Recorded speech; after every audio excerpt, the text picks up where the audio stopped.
Last night I had a come to Jesus moment, and it was really intense, man. It was the most emotion that I've felt in a very long time.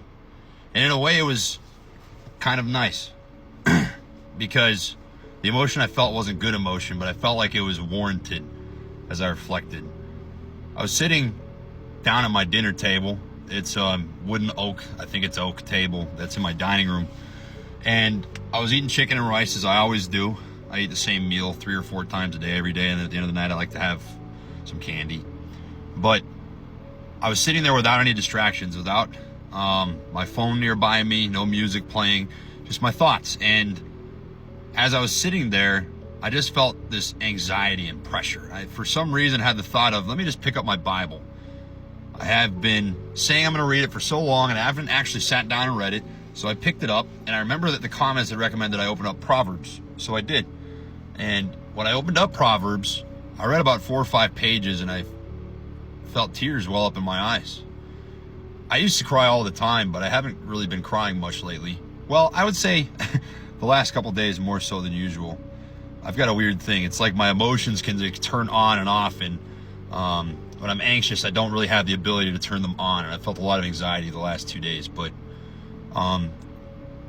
what I was reading is what made me wept, and what I read was the way that we are meant to live life. It's essentially wisdom passed down from God of what is considered a foolish life and what is considered a wise life. And I just realized in that moment that I really have lived a foolish life. And at this point, I decided to go upstairs, and I put my headphones on over my ears, and I get in bed, and honestly, I'm just listening to peaceful music. There's literally a playlist for this. It's like piano music on Apple Music.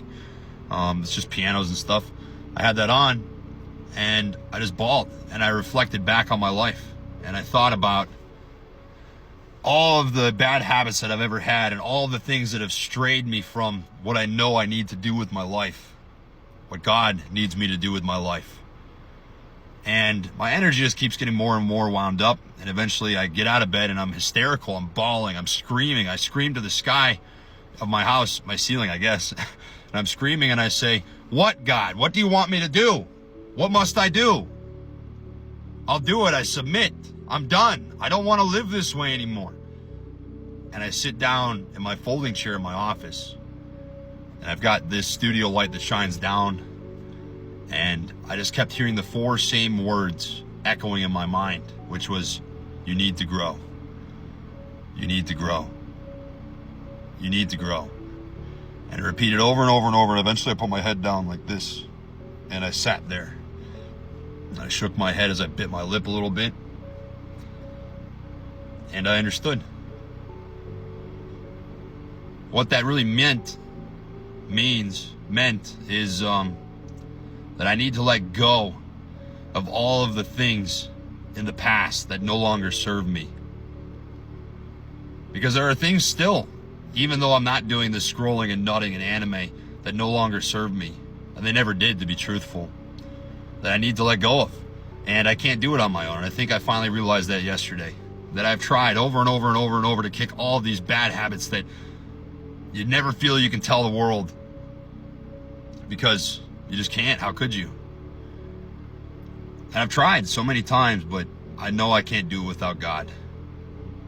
But this time I'm done. I can't do it on my own. So I accept it.